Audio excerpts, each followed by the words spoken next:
Welcome to Better Teaching, Only Stuff That Works, a podcast for teachers, instructional coaches, administrators, and anyone else who supports teachers in the classroom.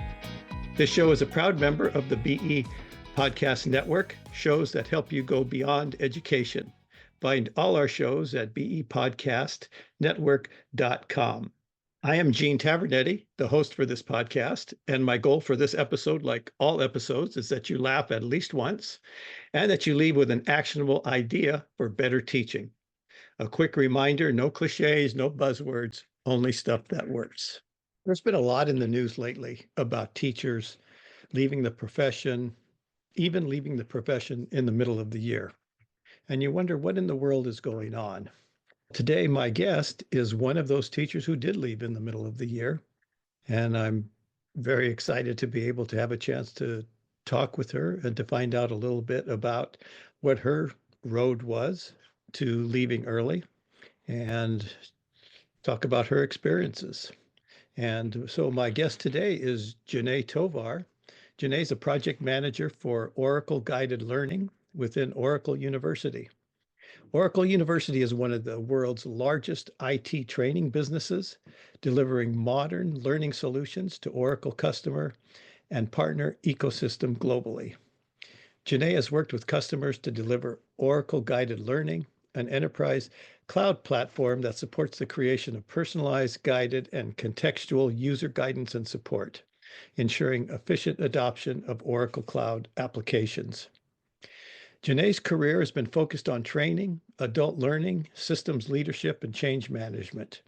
She has her doctorate in organizational leadership from Pepperdine University and her master's in learning technology from Sacramento State University.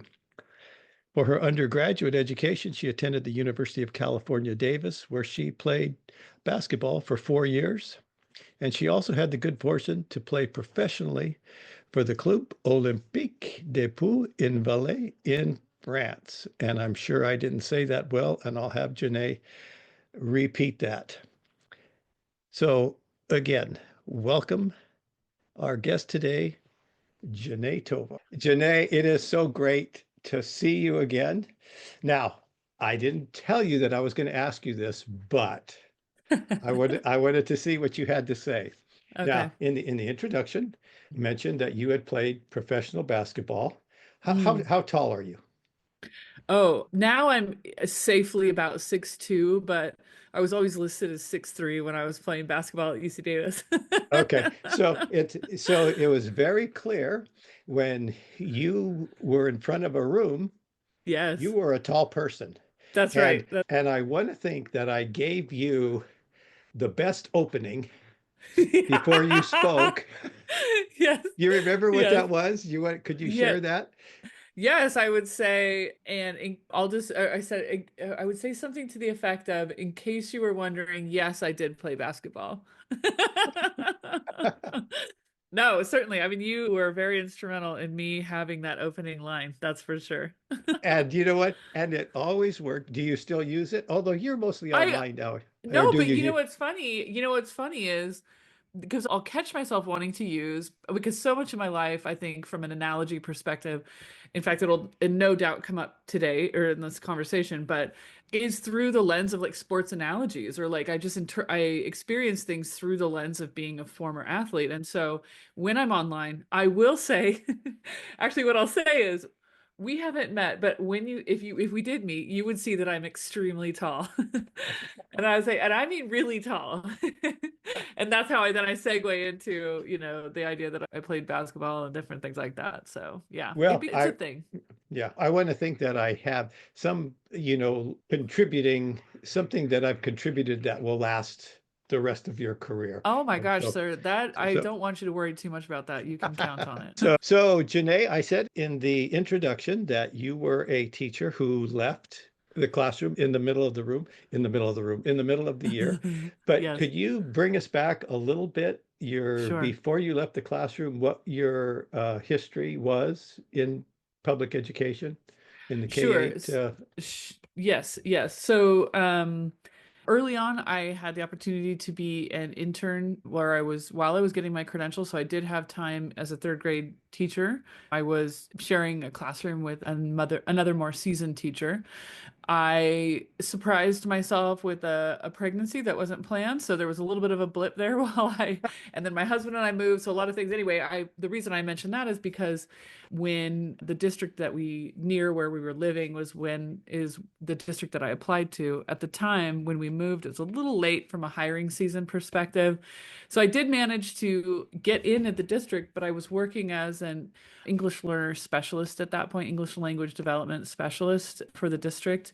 The position was kind of a district office position where again, at the time we would go to different schools and we would work explicitly with students who were designated as English learners. That could be doing some low level admin stuff just in the state of California anyway, there's a little bit of reporting and different things like that. But also then primarily we were delivering small group kind of instruction at that point. But with the intent that we were also resources for classroom teachers who had English learners in their classroom.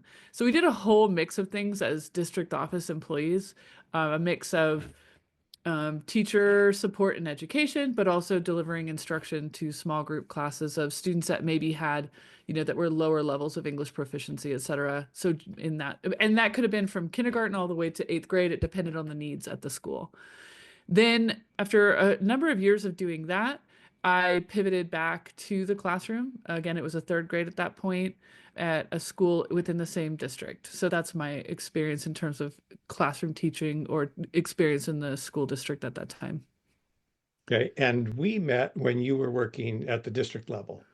That's correct. Yeah. So you were, contracted to work with one of the schools, and one of my most cherished mentors at the time, Karen Contreras, she was the one that was largely responsible for bringing you into the district. So it was because of that sort of connection that in fact, I was just reflecting on this because I was saying that I can't imagine what you must have thought of me, because I remember being just curious. You'd done some trainings, and of course I was like in love with everything that you had brought in terms of, explicit direct instruction, the FAST framework, and then thinking in terms of like how this was so beneficial for my background as an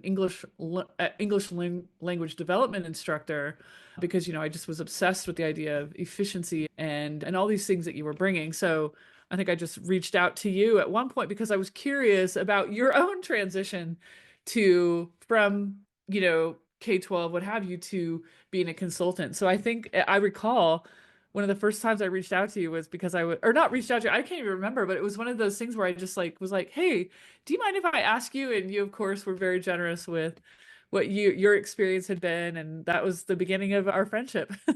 Well, I don't know if you remember this, but I remember one of those trainings at the district office, and I Sure. actually can picture us being very near the rear entry door and you Okay. asking me questions. You were so curious. And I could tell from the very first time that I met you that you were very bright. And Oh, so I couldn't tell if your questions were to challenge me or if you were very oh, curious. And once I oh, realized your interesting. sincerity about the questions, Yeah. that's Huh. when I was okay with us Okay, developing some sort of okay, professional okay, relationship. okay. Because Interesting. there are those people who just want to, get you.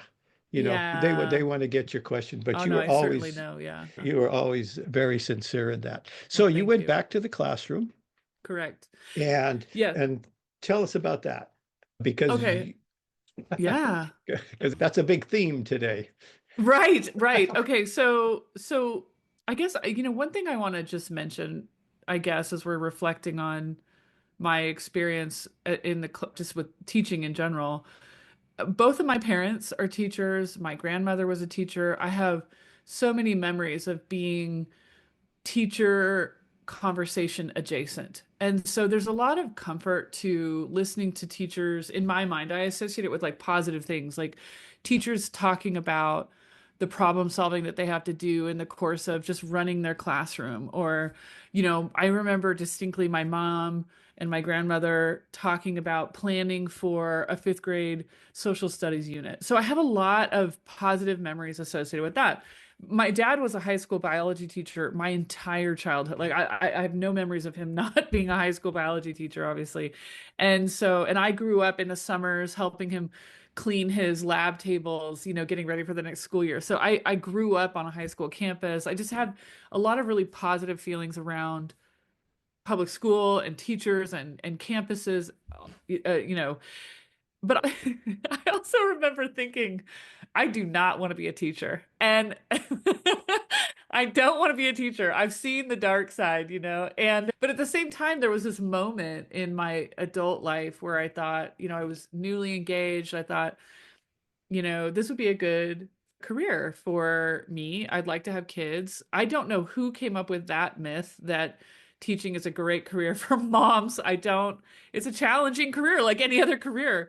And so, anyway, the reason I mentioned that as a backdrop is when I went back into the classroom where I'd had my whole classroom, I had the blessing and the curse really of all the tremendous training I'd had. So I had seen, I even recall participating in coaching cycles where you were doing the coaching.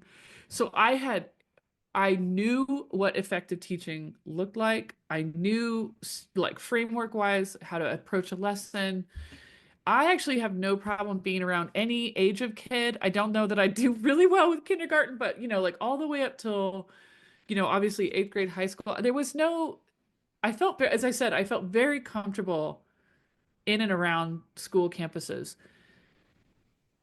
What happened, interestingly, though, is that I think what I liked was I enjoyed it immensely, and I think I had a great rapport with the kids. Everything was positive. And then I guess I think I should explain another parallel really quickly too. And this isn't to be dramatic, but I just think the way that life intervenes and gives you those sort of moments to say like this isn't the right fit.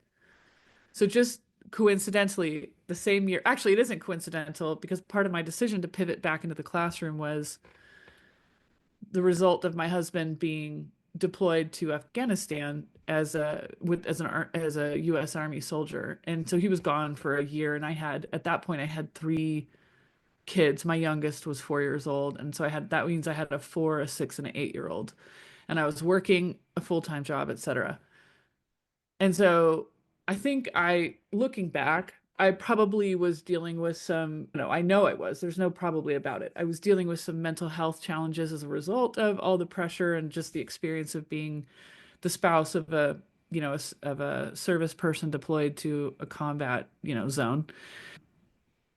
But I also kind of look back and realize that intervention in my life, if in my story, if you will, was just causing me to reassess kind of who I was and what I enjoyed professionally, and like knowing that that wasn't really the right fit. And I think the decision to go back to the classroom actually was because I wasn't acknowledging that it needed to be even more dramatic than that. I was like doing a job in the district office again. I was, working with kids, working with my colleagues in terms of, professional development, lots of things. But so anyway, go back into the classroom and things are working fine, but they weren't working fine for me inside in my mind and in my heart and in my, just with that misalignment.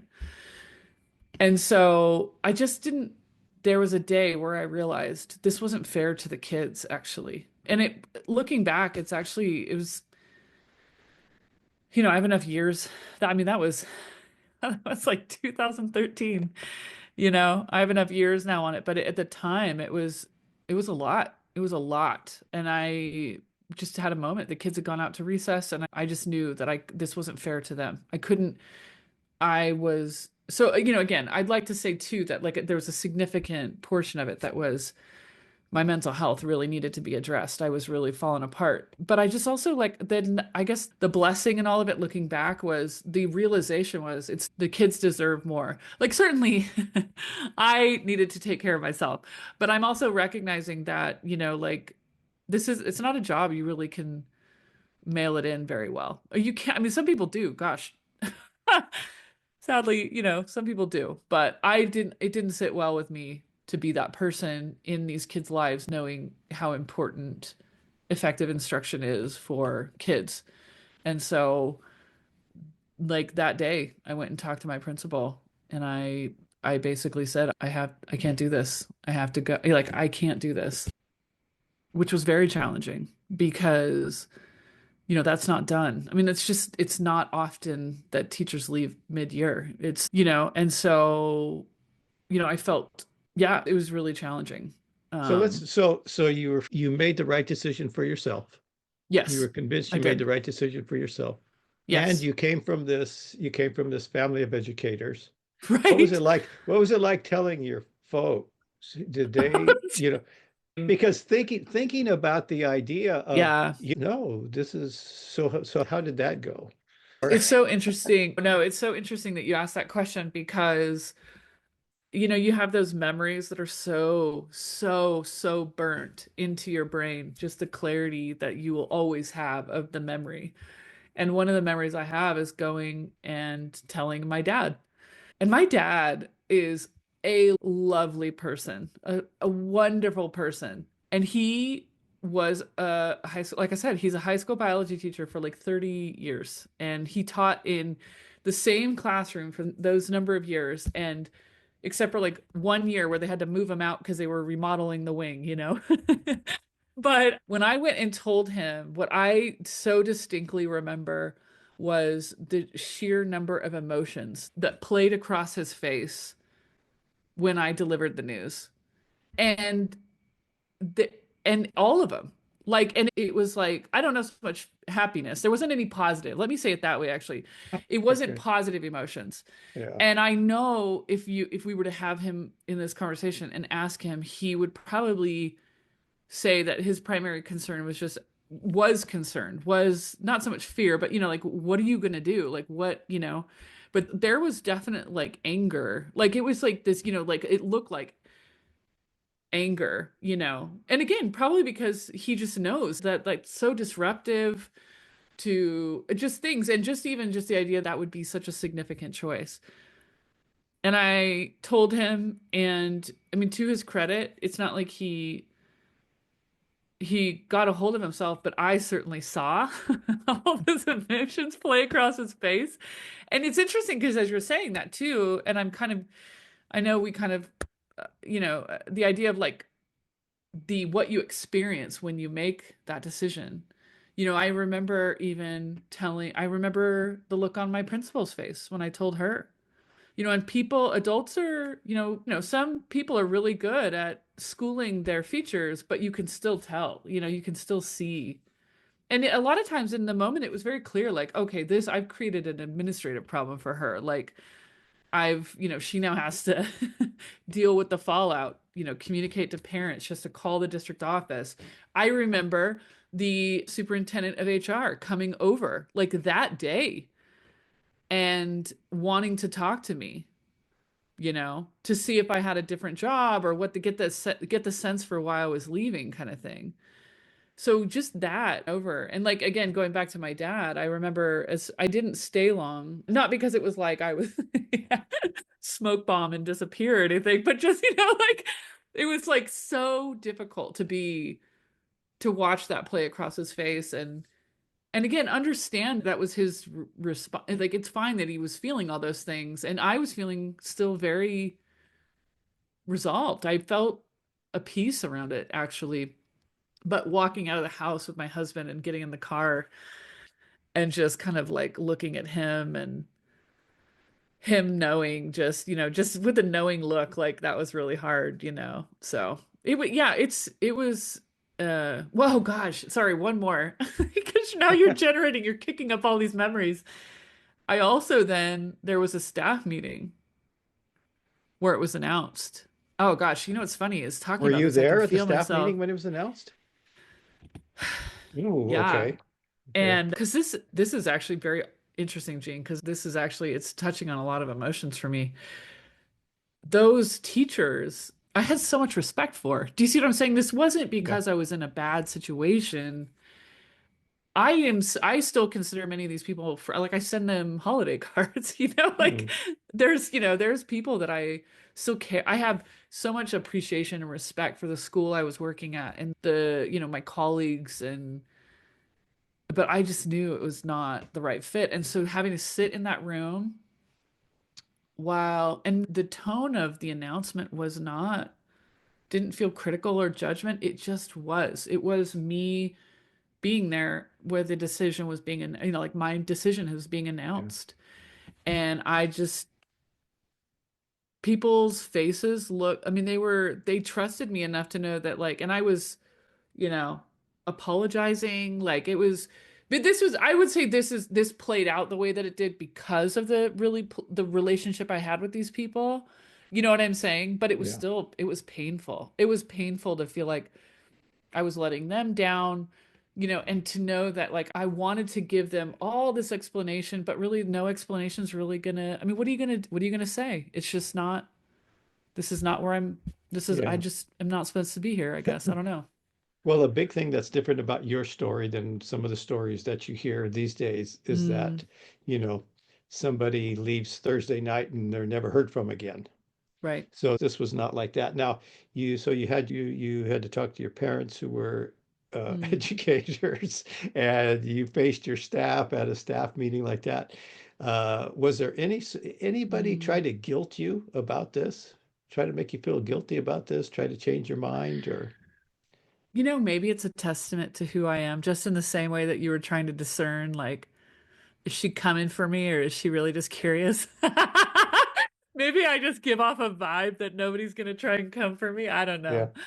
No, but you know what? I felt like, once I did that, it's not, I don't know. I don't think anybody was ever trying to be intentional, but it was definitely like, you're not one of us anymore. And again, it wasn't a mean thing. It was just definitely like, you've left the family. Like, you might bump into the ex-husband of, a cousin, and you're like, oh, how are you? yeah, But you're not part of the family anymore. So I yeah, don't think it yeah, was anything where anybody was trying to, um, nobody tried to guilt me. Nobody tried to make me, I don't know. But it just definitely felt like you've left. yeah. Well, I don't mean to say that, teachers leaving mid-year is a good thing. And like you talked about you had an assistant soup come talk to you that day and all Yeah. the issues that there are, and especially if the kids like you and the parents And I probably had like you because you're parents doing, liked me. Yeah, it yeah, was yeah. hard. Yeah. You've got all that. But then I think of things that just the way that we look at the Mm, teaching profession. I mean, mm. and when I talk about being guilt, we guilt people up front. I mean, Yeah. how many, it's a joke now when somebody says, "Oh, what's your why? What's your why?" And, "Oh, it's about the Yeah. children and it's not about, it doesn't have anything to do with you." And so that's part of it. And then we've made the job so difficult that you have to be a Mm, hero. yeah. It's like the Yeah. teachers are heroes. If the teachers are heroes, then we have to do something with with our systems so that they don't have to be heroes, so that you could come and do a job and have good mental health. And I mean, there are always going to be other Yeah. things, but that Yeah. shouldn't be a major contributing factor to detraction from your mental health. Oh, I agree. And one of the things that I think contributes in addition is the way that, um, for a lot of people at least in at least, okay, so in terms of the US K-12 system, let's say, you're prepared with some sort of license or certification, if that, right? Whatever that looks like. And then you get assigned a classroom and you get anywhere from 30 to 100 or, whatever it is, 180 kids that now you're just responsible for. And, you are maybe given some curriculum and then you kind of just have to survive on your own to some extent. Obviously there's like going to be the requirements of the school, but I think the nature of the job also encourages people to develop these independent survival skills, you know? I mean, you might have a grade level that you collaborate with, but at the end of the day, you go, or not at the end of the day, every day you go and you close your door and you deliver, you know, you teach these kids on your own. And it was really striking, for example, how uncomfortable it made people when we would go and do coaching cycles on a campus where, you know, in my head, I was showing up being like, and you know, some people would recognize that. Some people would be like soaking it up, just an absolute sponge. What a cool opportunity. Somebody's coming in here. They're giving me, you know, we're co-planning and then they're giving me feedback on my lesson. Some people loved that. Other people, that was extremely hard because their whole posture, their whole everything, but they developed those survival skills because they have to be by themselves. And I think so that's another challenge about it is just the physical aspect of how you get a classroom, you get so many kids. I think for some people too, you know, to your point about the idea of being a hero and taking care of all the things, the socio-emotional, you know, needs of kids, and you've got parents and you've got the demands from your district and your site leadership, and there's a lot of extra things. And then you're in a classroom all by yourself. You know, you're dealing with this on your own in Yeah. a lot of ways. And I think that just reinforces too that you really just have to, you're figuring out coping mechanisms that are going to reinforce you being all alone in a way, you know? Yeah. Well, let's move on. Okay, so Yeah, you quit, and yeah, then yeah. we were, we had the mutual friend, Karen Uh-huh. Contreras, and I don't know if Karen working with me at the time that you were going through this, or No, is she still with the district? she was still with the district. Okay. And so I started out actually, so because I pivoted at that point, so now I'm like trying to figure out what my next chapter looks like. I thought I would start, I don't know, go back to school, but I thought I would spend some time. I was able to utilize some of my husband's GI Bill and go to the community college. And I was actually working towards a certificate in geographic information systems, which sounds so random, but it just sounded like fun. And I love learning. And so I thought, why the heck not? It's just, you know, something to set my mind to. And so that's what I did. But then along the way, I had no plan. I had no plan. I just knew I wanted to pivot away from education. And again, that's sorry, because I do feel like I was getting pretty sounding, I don't want to sound negative about education at all. Like I said, it has a very precious place in my heart and in my family's history in terms of for myself. So I was like, I know that this is not where I need to be, that I need to go do something else. And I was in such a state and I was like, you know what? My husband had suggested it because he had taken some classes. We enjoyed talking about it. That was as much analysis as I had at the time. Then in the course of doing my semester, you reached out to me and you actually started because I feel like I know at that point we were still talking. We would just have conversations high level about about instruction and different things like that. And you had actually contacted me about doing some like content development for you. And I think also it pivoted into a little bit of like website cleanup and just things. And so Yeah.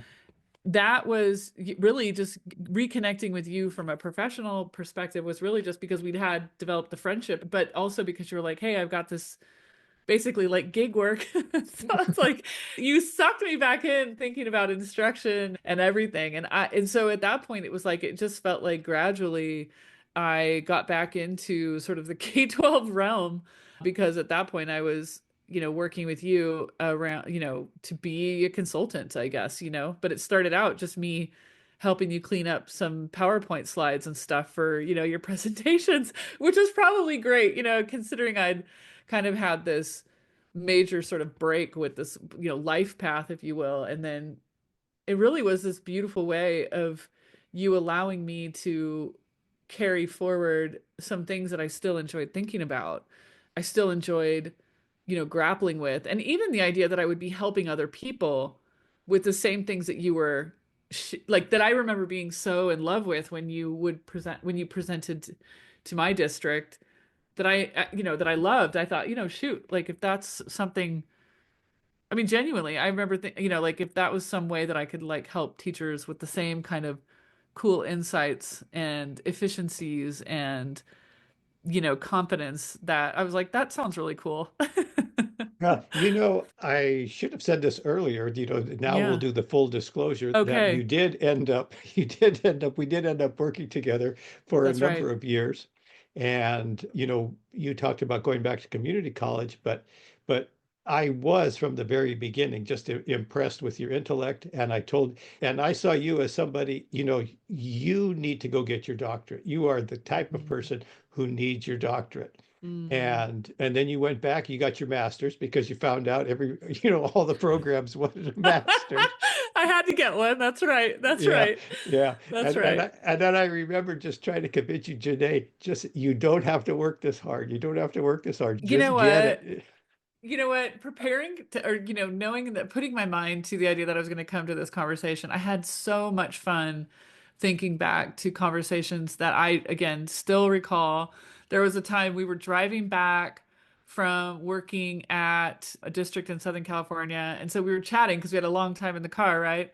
And I remember talking out loud with you about, like, well, what, which masters, and you were giving me your thinking. And I remember that too. It's like, because I was also complaining about, why do I need to do this? Like, I just want to get my doctorate. You were being very patient with this like spoiled kid, that was like, Janae, and also, just to your point, like, you're overthinking it. Just go do it. Just get it done. And you did it. And I don't know That's right.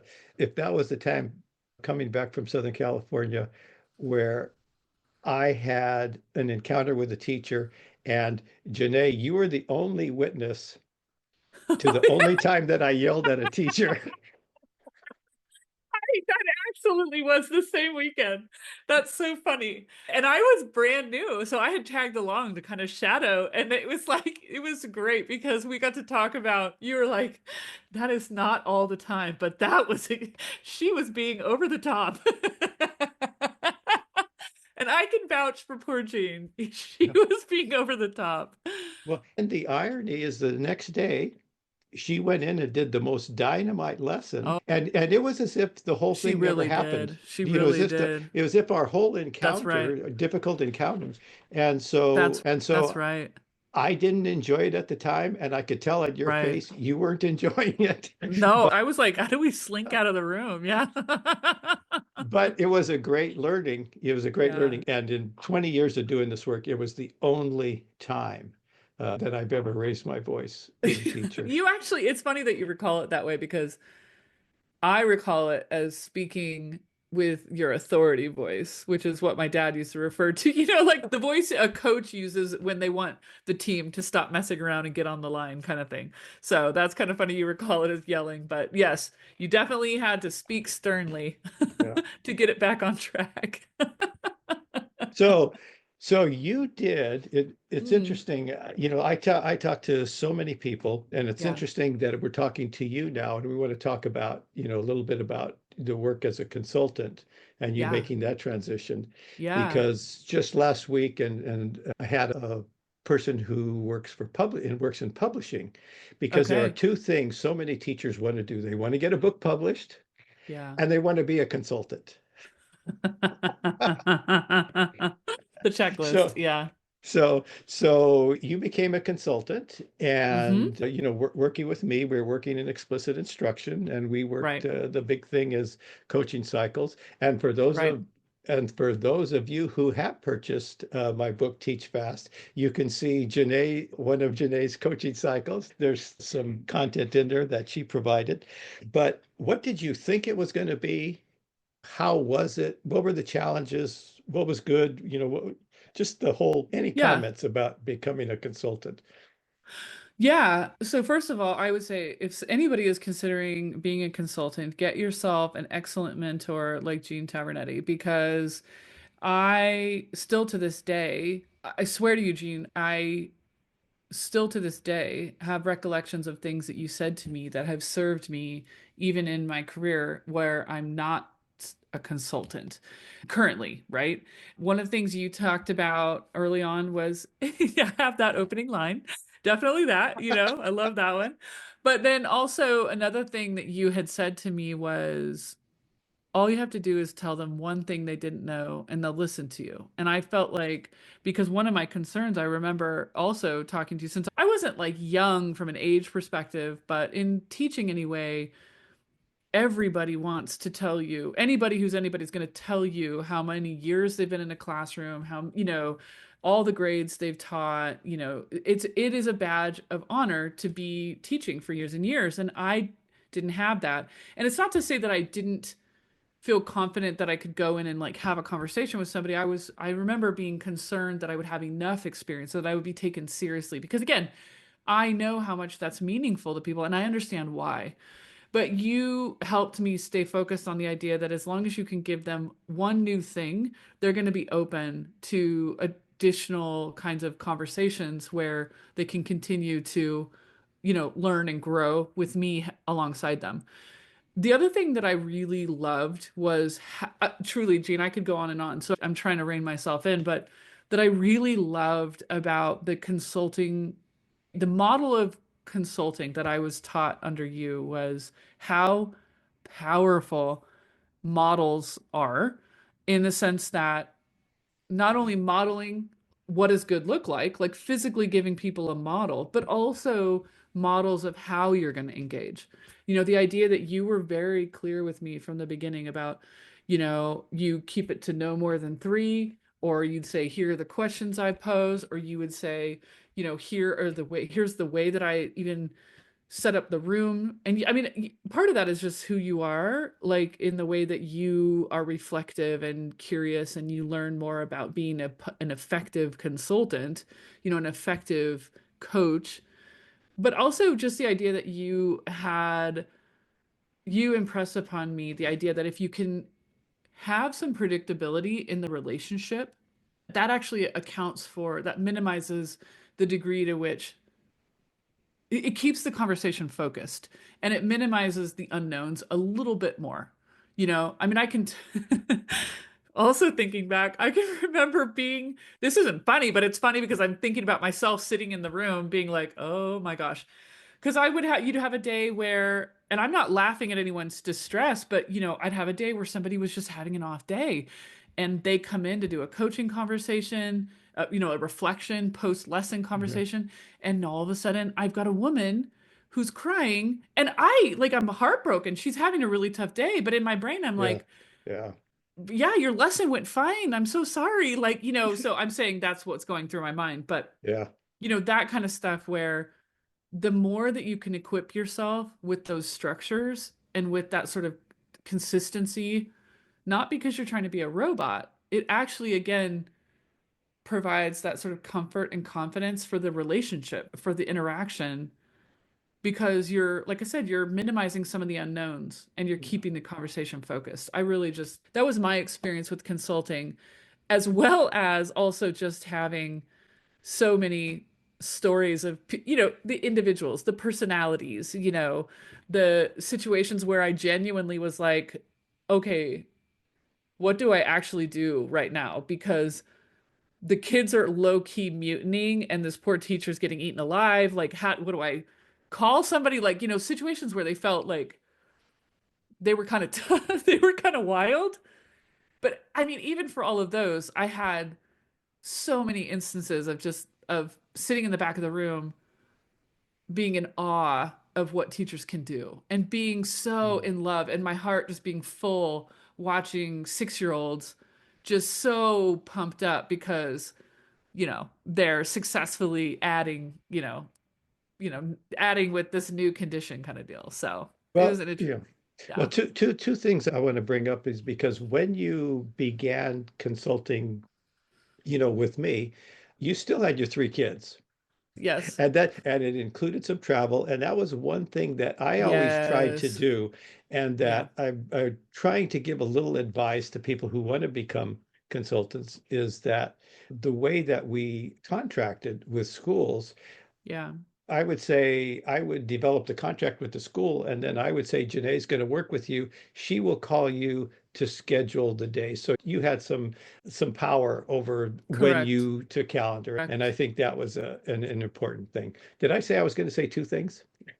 I think you did. But I've also lost track. So, Yeah, but I think yeah. that's important because, initially, I think teachers who want to go out and become consultants, that's one of the things I always ask. I said, do you have kids? Yeah. Because this is going to be hard. And it's not just females. I was talking to somebody the other day Yeah. who's just Yeah. started consulting and he didn't Yeah. realize he wasn't going to be there for Halloween, It's funny you you say know? that. I have a memory of a school trying to schedule with me on Valentine's Day, which is not, I know some people don't have the most, they don't care about Valentine's Day, but it was, again, I mentioned my husband is in the military and we've actually been apart a lot. And I mean, just, not excessive, but a lot, a significant amount. And so it just happened that that was a Valentine's I was looking forward to spending with my husband because we were both I shouldn't have been traveling kind of thing. And I remember reacting like, "Oh, I wanted to be home for for Valentine's Day." And the school was like, "That's too bad." So, yeah, exactly. I think I would say too, in terms of my ability to do consulting at the time that I did was because I had an aunt who she was retired recently retired and she was willing to throw herself into, bridging any childcare gaps. Certainly, while my husband was gone, she was just hugely instrumental. My parents also, because at one point they were retired, so they were available. But yeah, it was not always easy to be gone. Certainly, I didn't ever enjoy being apart from my kids, but from a logistics perspective, it Yeah. was work. It was challenging. I remember the other thing that I was going to say, and that Oh is yeah. that one of the things that is so different about consulting versus being, in a K-12 system is that you don't see people every day. And I try to reach out to folks who are consultants, who are fairly new to consulting, and I say, you know what? Mm, I know it's lonely. Call me if you just want to chat oh, because it was so fun. It's so fun talking about the stuff I know. you I know know. Yeah. and the other thing is it's a multiplier effect. you know Yeah. if I'm in 6 classrooms today and Janae's in 6 classrooms, all of a sudden we can share and we can vicariously, we've had 12 experiences. That's exactly uh right. Yeah. Yeah. so I want to share that with Yeah. people. So you got your master's, Yep. then you started working on your doctorate, and then you had to move Yes. and we didn't see each other again. And so you couldn't That's continue to right. That's right. consult. That's right. You couldn't continue to consult, That's but you right. That's completed your right. master's, I mean, your doctorate. Yes. And how is that? Because that's another thing that I see, online. You'll see advertisements for people. Oh, you've got your doctorate, but you don't want to be in education. What are you going to do? We've got a job for you. So how is that? How's your doctorate served you in the So I guess I private want to, sector? yeah, I want to, I guess I want to just say too that I wanted my doctorate because I wanted my doctorate. I mean, I don't know. I think a lot of that is one thing where I think I know people have done it for better reasons. I guess if you need a reason. I mean, certainly the the decision to justify the expense, right? But this was just something I wanted for myself. So in terms of how it served me, what's interesting is in my current career. Well, actually, I'll tell you this too, because I remember us having a conversation about this too. The notion of, people referring to as Dr. Tavernetti or, Dr. Tovar. I do love it. Like, I love being able to put that on the part where it's like asking, are you Mr., Mrs., Ms.? And I say doctor. But I actually only until recently would put EDD after my name. I think because it's not that I like am embarrassed or anything. I just always felt like I don't want you to think that I'm trying to, I don't know, lead with somehow my status. Do you know what I'm Mhm. saying? I'd like you It's to just it, figure out. Go ahead. it's like I'm vegan. You don't want it Yeah. to come up. I don't want it to be my personality. That's a great point. Yeah, Yes, I don't want yeah. it to be my personality. But I have found that, well, so with my career, I'm working in an arena that's more like adult education at this point, like, I mean, very basically, there's a new tool, like there's a new database, there's a new software, and people need to learn how to use it. And so the tool that I work with, it helps people learn how to use the software very fundamentally. Interestingly, in that context, a lot of things get spoken about in terms of quote training. And we have in K-12, we have a lot of conversation about strategies and, design and all these different things. It's the same with adult education. You get a lot of people who have maybe delivered a training with a curriculum that was packaged, and now they're an expert on adult learning, and so I have found now that I enjoy bringing out the three letters after my name, if only just to say, like, I do know what I'm talking about. Yeah. I have spent a fair amount of time learning about learning. And so, because interestingly, a lot of what people know about learning or education is because they went to school, period. Like, Yeah. I know Yeah. about learning because I learned at some point. So anyway, that's where I found that I appreciate having my doctorate, not because I'm trying to like be a bully in the conversation, but at least to sort of have to me, the integrity around if I'm claiming expertise, it's like because I did put some time in the seat. Yeah. I can't tell you how good it is to catch up with you. And I Likewise. appreciate you, answering all of these questions and taking a little trip down memory lane. Let me ask you this. Do you have any questions for me? It's funny that you started out joking about how the things people want to do is consult and write books. And I actually wanted to ask you about writing a book, and mostly because I think, I know that when I moved, you were still working on your first book. And then it just felt like, and then you just had a second book right away. And I am wondering what you feel like, Jean, who was writing your second book, would go back and say to Jean, who's writing the first book? Like, what do you feel like you learned? Because you just seem to produce it that much faster. So, it just makes me wonder, you must have like you must have hit your stride or hit your groove or whatever. Well, So I'm curious. here's what happened in the first book is I probably wrote that book 5 or 6 times. Okay. And the reason that I wrote it 5 or 6 times is because I didn't know that you could write something once and revise it and make it better. And so I Oh, just continued to revise it. Our yeah. friend and mentor, Dr. Olson, Randy Olson, I Yes, would send it to yes. him. I would send it to people to get feedback. Yeah. And I was driving myself crazy. And the other thing that I Yeah. did, the other thing, as you're writing a book, you're writing it in, you're writing a Word document, and you Sure. just got pages and pages of Word documents. And if anybody knows this about Dr. Tavernetti, it's Dr. Tovar. And that is, I don't know how to put, images in the text, and I don't know how to, create. But if So, you did, I wouldn't have been doing your gig yeah, work, so it's yeah, perfect. right. So I had pages and pages.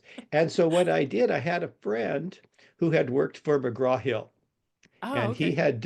he was a graphic artist, and he Mm, had done all the design work for all the standardized tests. wow. Okay. So I sent it to him and I said, "Can you make it look like a book?" Yeah, And yeah. so he created chapter headings and that sort of thing. Oh, And so I felt like, man, now I just have to finish it because I am so close. And yeah. so, and I got to where I kept writing and editing and revising. And one day I couldn't decide whether the word should be anyone or anybody. And then when I Googled it and it said it doesn't matter, I realized, I'm done. I got to be done because this is driving me crazy. Send it to a publisher, and it is Mark Combs, who is the person who would have been on before this airs.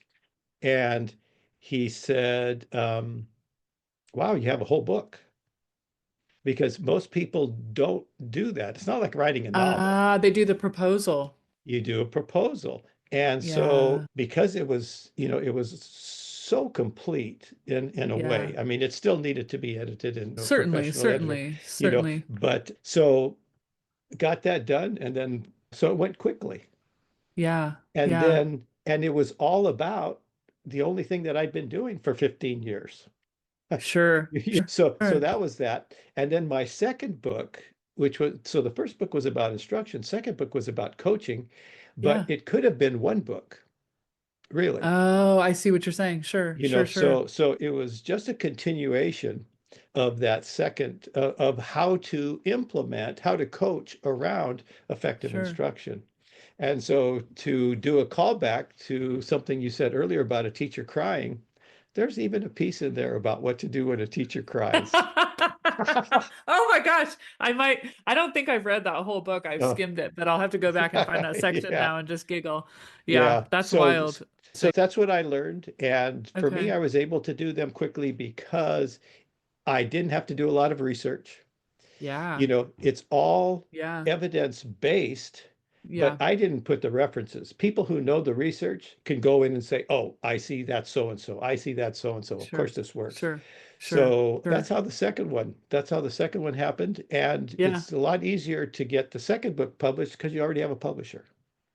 Sure. That makes sense. That's very Yeah. interesting to know. I appreciate that because I guess I'm just being very cliche, but I know it's not about teaching actually. But I will tell you the book I have in mind is because again, going back to something I said earlier, a lot of the things that I learned while working for and with you really were like the sort of origin of the sort of like wisdom, I guess, would have been working as a consultant. And even if I'm not doing that now, so many things that I learned just in terms of operating with dynamic audience. I'm saying changing audiences, different people all the time, meeting across different, cross organization, different things. I feel like they're all, rooted in some way in the way that I cut my teeth as a consultant.